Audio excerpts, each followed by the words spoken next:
Bonsoir les élèves.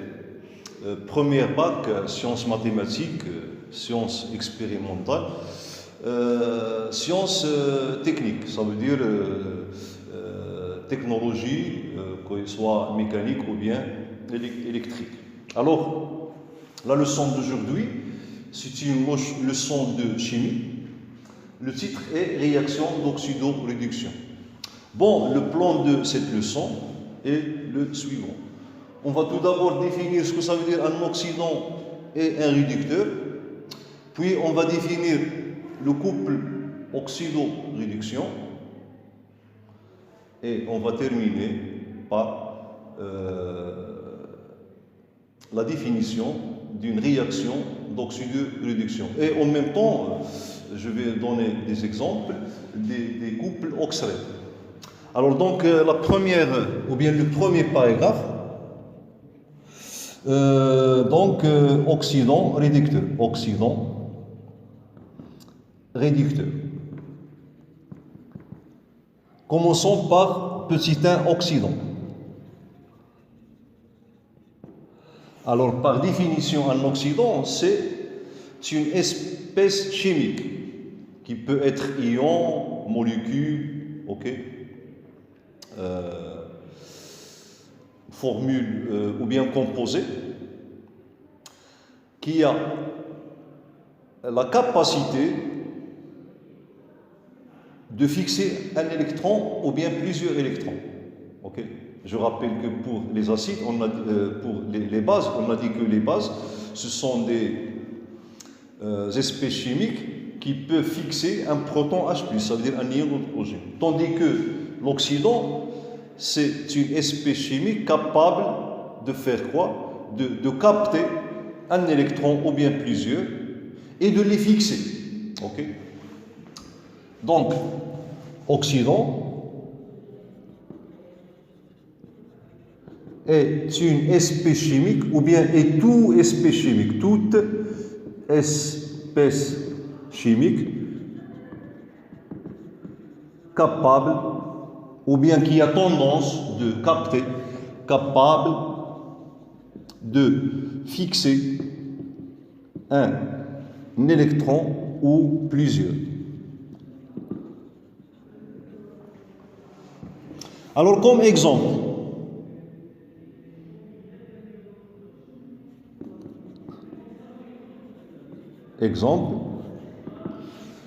par exemple, l'ion, par exemple, Cu2+. Alors, cet ion, dans des conditions, okay, il peut fixer un électron ou bien plusieurs. Ici, il peut fixer deux électrons en même temps. Ça veut dire donc Cu2+, plus deux électrons, okay, et se transforme en atome métallique Cu, ok. Bon, alors ici, tous les cations métalliques sont des oxydants, ok. Donc, par exemple, Fe3+, aqueux, donc c'est l'ion Fe3+. Il peut capter 3 électrons et se transformer en quoi? En atome métallique Fe. Alors là, j'ai donné des ions. Ok. Bon, je peux donner même des molécules, par exemple Cl2. Alors, le dichlore, c'est un oxydant, ça veut dire qu'il peut fixer deux électrons pour se transformer en deux ions chlorure, Cl-.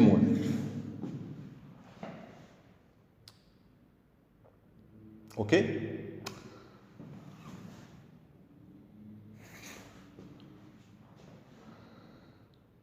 Bon, on va voir d'autres exemples.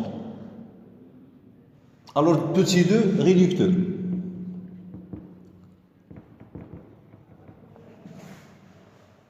Donc, le réducteur, il joue le rôle inverse de l'oxydant. Donc, si l'oxydant, il peut fixer des électrons, le réducteur peut libérer ou bien fournir des électrons. Ok? Bon, يعني أن الأكسيدون وهو واحد النوع كيميائي قادر باش يتثبت باش يكتسب إلكترون أو بليزيور، طوندي كو لو ريدكتور كنسميوه بالعربية المختزل هو واحد ليسبي شيميك، نوع كيميائي اللي قادر أنه يحرر un électron ou bien plusieurs. Okay. Donc le réducteur, c'est toute espèce chimique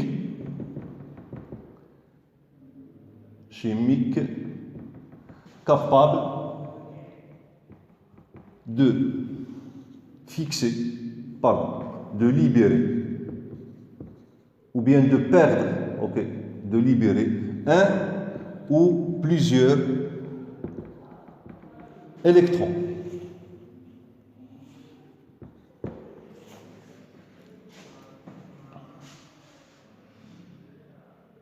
Bon, par exemple, soi-disant, Al, l'aluminium, alors il peut libérer 3 électrons et se transformer en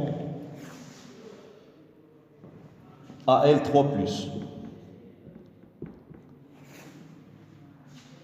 Bon, autre exemple, par exemple le zinc.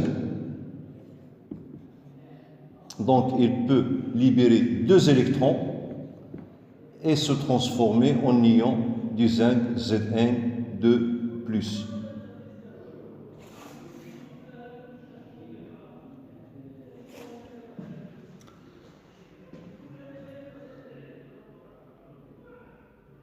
Bon, il y a d'autres exemples qu'on va voir par la suite. Bon, donc on a défini ce que ça veut dire un oxydant, on a défini ce que ça veut dire un réducteur, et là on va parler de couple oxydant-réducteur.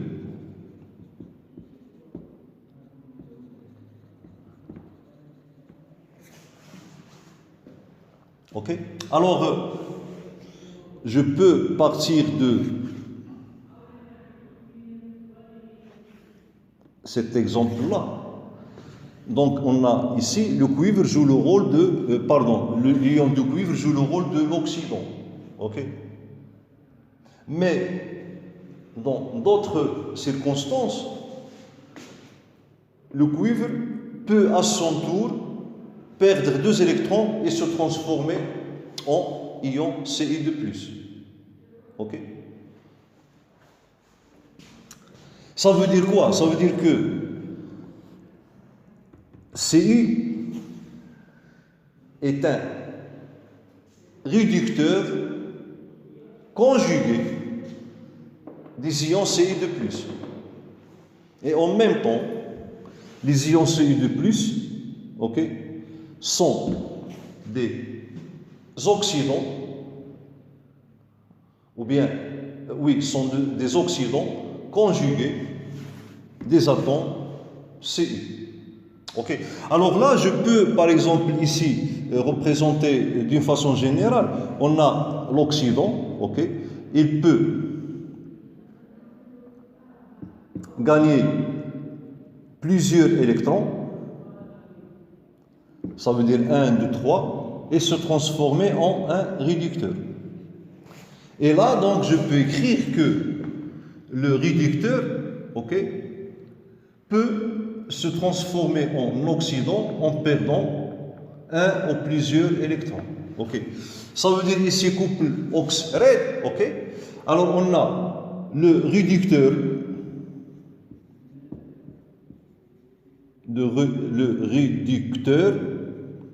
en perdant ou bien en libérant les électrons se transforme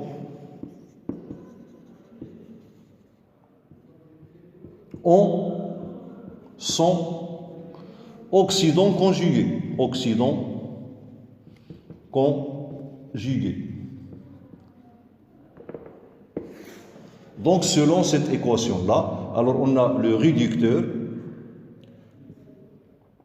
se transforme en son oxydant conjugué plus un électron. Donc, n peut être égal à 1, ou bien 2, ou bien 3, ou bien 4, ok, voire plus. Donc, l'oxydant à son tour, l'oxydant peut fixer des électrons et se transforme en son réducteur conjugué.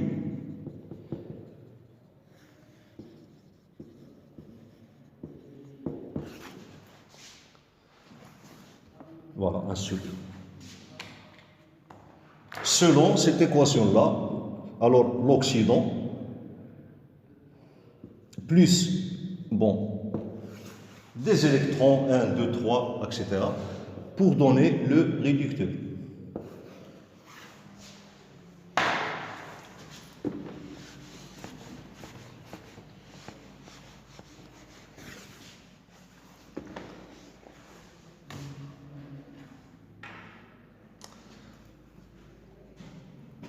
Alors, on a donc un couple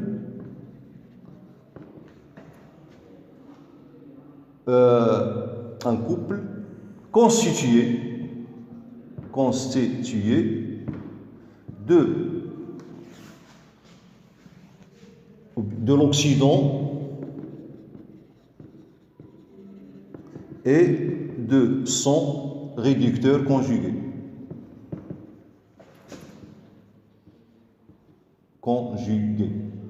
Okay. Représenté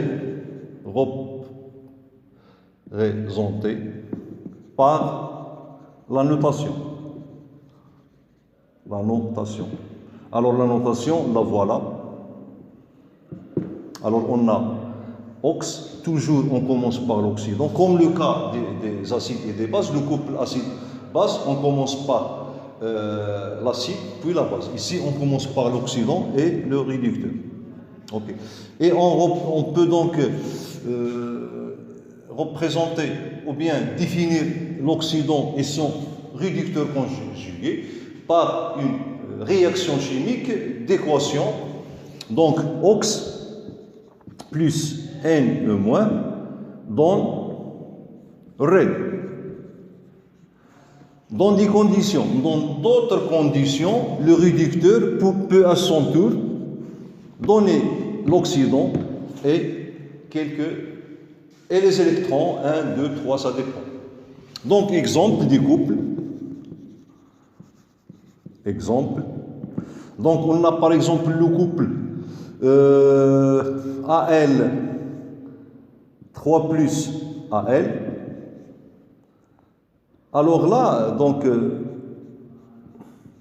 au-dessous de Al3+, j'écris AQ. Ça veut dire que ces ions se trouvent au milieu aqueux, se trouvent en solution aqueuse. Et l'aluminium est solide, donc je mets ici S. Ok. Bon, par exemple, le Cl2. Alors Cl2, c'est un gaz. Il peut être dissous dans l'eau. Et quoi d'autre alors donc Cl-, aqueux. Par exemple l'ion Fe3+, aqueux, et l'ion Fe2+, aqueux. Par exemple l'ion MnO4-, ça veut dire ion permanganate aqueux, et l'ion manganèse Mn de plus. Ok. Et la liste est longue.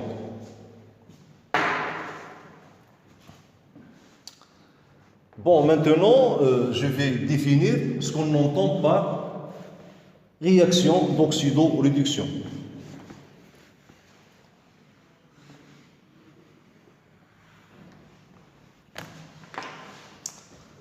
Alors, grand 2, réaction d'oxydoréduction. Réaction d'oxydoréduction. Réduction. Bon, la définition. Donc, je rappelle que une réaction acido-basique, donc c'est une réaction au cours de laquelle s'effectue un transfert de protons H+. Ok? Ça veut dire un échange de protons H+ entre un acide et une base. Ici, ok, au lieu d'avoir un transfert de protons H+, on aura un transfert d'électrons. Donc une réaction d'oxydoréduction, c'est une réaction de transfert d'électrons, bien sûr d'un réducteur, d'un couple, vers un oxydant d'un autre couple. Donc c'est la définition de la réaction d'oxydoréduction. Alors définition, l'oxydoréduction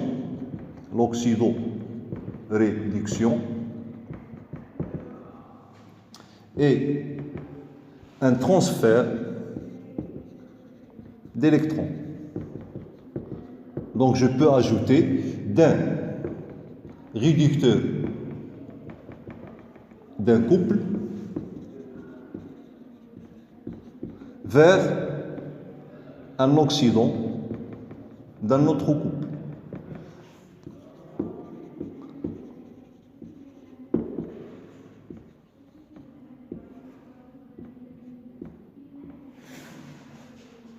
Ok?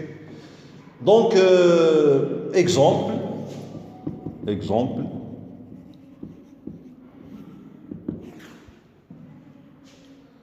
Alors, prenons l'exemple de, par exemple, réaction d'oxydoréduction entre, donc, réaction entre, les ions Ce2+, aqueux, et les ions, ou bien les atomes d'aluminium, Al solide. Ok, ça veut dire quoi? On prend par exemple un bécher, ok, dans lequel on met une solution où se trouvent les ions Cu2+, par exemple une solution de. Alors ici, au lieu de prendre Al, je vais prendre Zn solide, ok, pour avoir une équation facile. Et puis, on va traiter d'autres exemples où on aura à équilibrer, ok, les équations.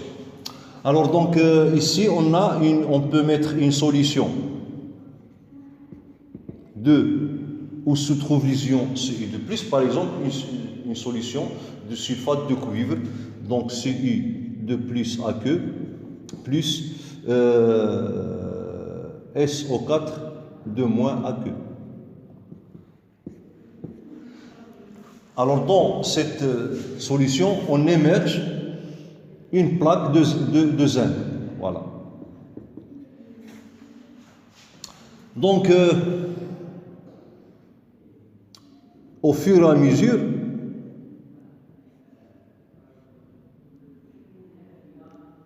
on voit que cette plaque de zinc se recouvre d'une couche verte. D'une couche rouge, ok? Ça veut dire quoi? Cette couche rouge qui apparaît sur la partie du zinc émergée dans la solution, c'est du cuivre, ok? Ça veut dire que les ions de cuivre, ok, se déplacent vers cette plaque, ok? Et à la surface de cette plaque, il se déroule un transfert d'électrons des atomes de zinc, ok, vers les ions de cuivre. Ainsi, on a donc ici en fait deux réactions chimiques, une réaction d'oxydation du zinc et une réaction de réduction de cuivre. À la fin de la transformation, alors je rappelle que la couleur de cette solution, elle est bleue. ok, la solution de sulfate de cuivre. Et la couleur bleue est due à l'existence des ions Ci2+. Donc, avec le temps, on va voir que la couleur bleue, qui est due à l'existence des ions de Ci2+, disparaît. Okay? Ça veut dire que les ions Ci2+, sont totalement, selon la concentration. Donc, si on a une petite concentration de Ci2+, donc ces ions vont disparaître complètement.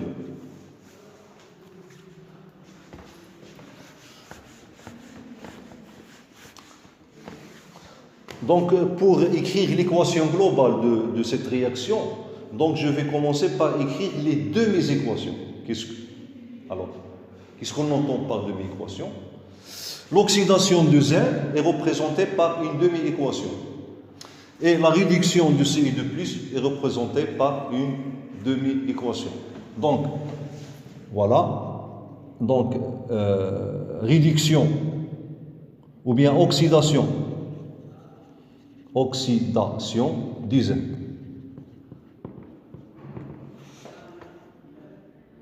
Alors, donc, le couple mis en jeu est Zn de plus Zn, ACAQ solide.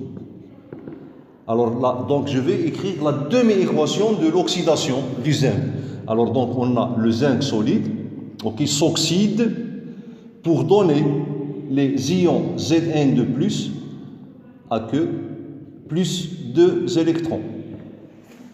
Ok? Donc, c'est une demi-équation d'oxydation. Ok? Donc, هذه نسميوها demi-équation. Demi-équation.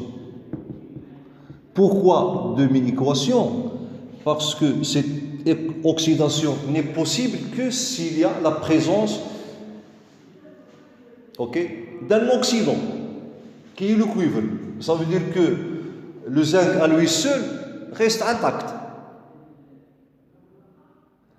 Il ne s'oxyde qu'en présence de Ci2+. C'est pour cela qu'on appelle cette équation demi-équation. Donc l'autre demi-équation, c'est la réduction. Réduction de quoi? De ions Ci2+, oxydation de Ci2+. Alors le couple ici mis en jeu, c'est les ions Ci2+, Cu. Alors on a Ci2+, capte 2 électrons pour se transformer en cuivre Ci2+. Et ce cuivre-là se dépose sur cette plaque. Cette plaque. Ça veut dire que ici, il y a un transfert direct d'électrons. Directement, les électrons quittent ou bien se libèrent du zinc et se fixent sur le cuivre. Ça veut dire que les électrons, on ne peut pas trouver les électrons dans la solution. Ça veut dire, c'est pas que le zinc perd les électrons et ces électrons se trouvent en solution et chaque Ci2+ capte 2 électrons et les fixe. Non.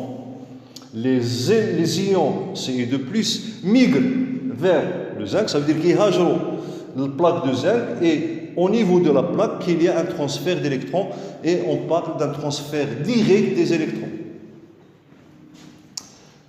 Bon, ici à que, Alors, l'équation globale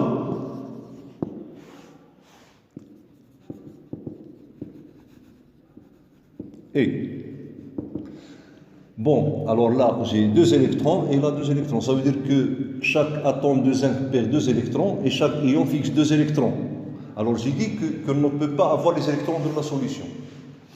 Donc, alors ici, j'additionne les réactifs. Alors, donc, on a le zinc solide plus le cuivre Ci2+, donc donne, alors ici AQ, le zinc se transforme en ZnO+ AQ, plus le cuivre solide.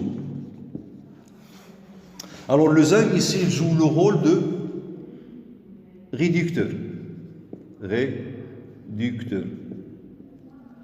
Ci2+ joue le rôle de l'oxydant. Alors, il faut faire attention pour les termes.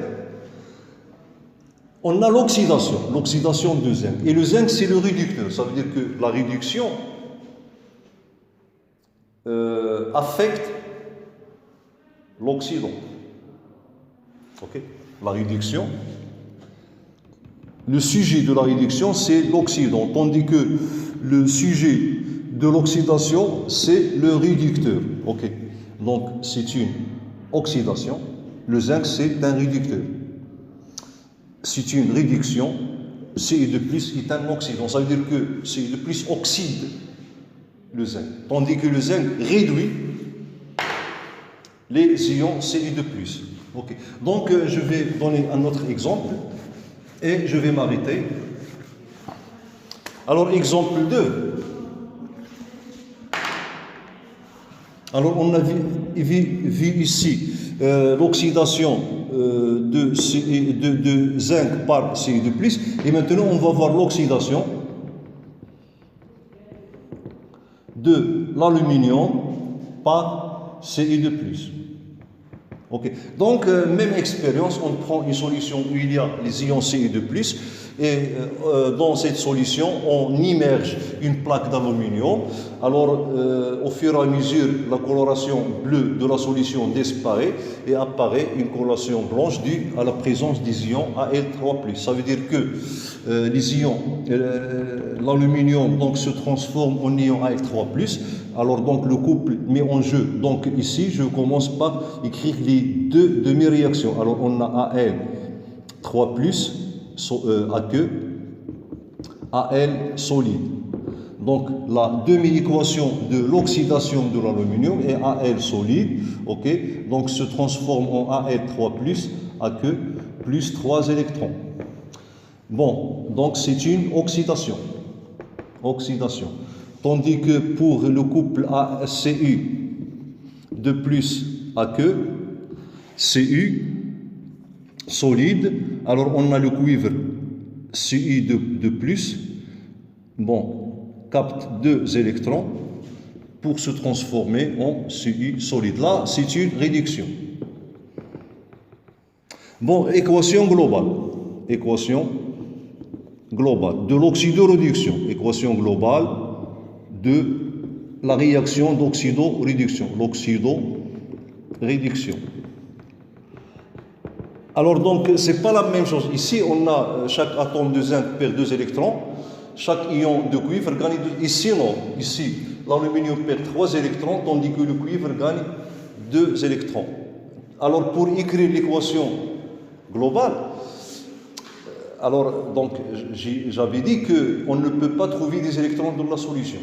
Ça veut dire que je dois m'arranger, de telle sorte que les électrons perdus par les atomes d'oxydant doivent être égaux aux électrons, au nombre d'électrons gagnés par les ions de l'oxydant. Pardon, ici c'est réducteur, je répète, pardon.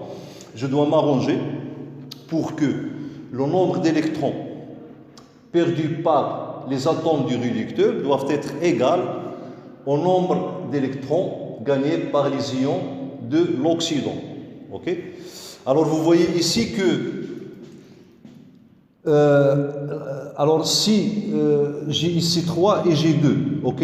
Donc le plus grand multiple commun de 2 et 3, c'est 6.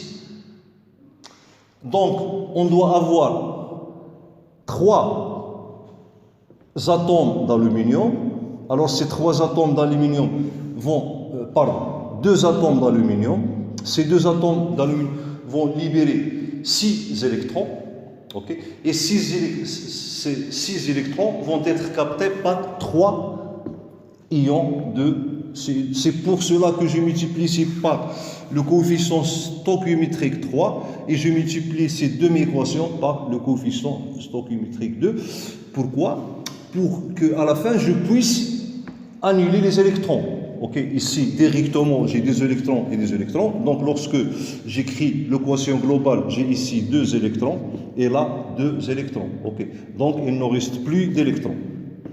Ici, si je ne multiplie par 2 et 3, j'aurai ici 3 électrons du côté des produits et 2 électrons du côté de réactifs. Alors, il reste un électron du côté des produits. Alors, ce qui est absurde parce qu'on ne peut pas trouver les électrons dans la solution. Donc en écrivant l'équation globale, donc je multiplie par le coefficient délecteur 2, le coefficient stoichiométrique 2, donc AL S, donc plus 3 CI de plus, ok, donc donne 2 AL 3 plus 3 CU solide à queue solide. Okay. Et donc en agissant ainsi, donc j'ai l'équation équilibrée. De point de vue nombre d'atomes, ici j'ai 2 atomes d'aluminium, là j'ai aussi 2 ions d'aluminium, et 3 atomes de cuivre, là 3, et de point de vue charge électrique. Ok, alors ici j'ai 3 charges positives, pardon, 3 fois 2, 6 charges positives, et là j'ai 6 charges positives. Ok, bon, la prochaine séance, ok, je vais continuer avec vous cette leçon, et on va voir d'autres couples oxydoréduction, ou bien d'autres réactions d'oxydoréduction, ou bien d'autres couples oxydoréduction. Alors ces couples, leur oxydation ou bien leur réduction nécessitent des milieux acides, ok, et nécessitent une technique de l'équilibrage de la demi-équation. Bon, c'est ce qu'on va voir la prochaine fois. Alors merci de votre attention et à bientôt.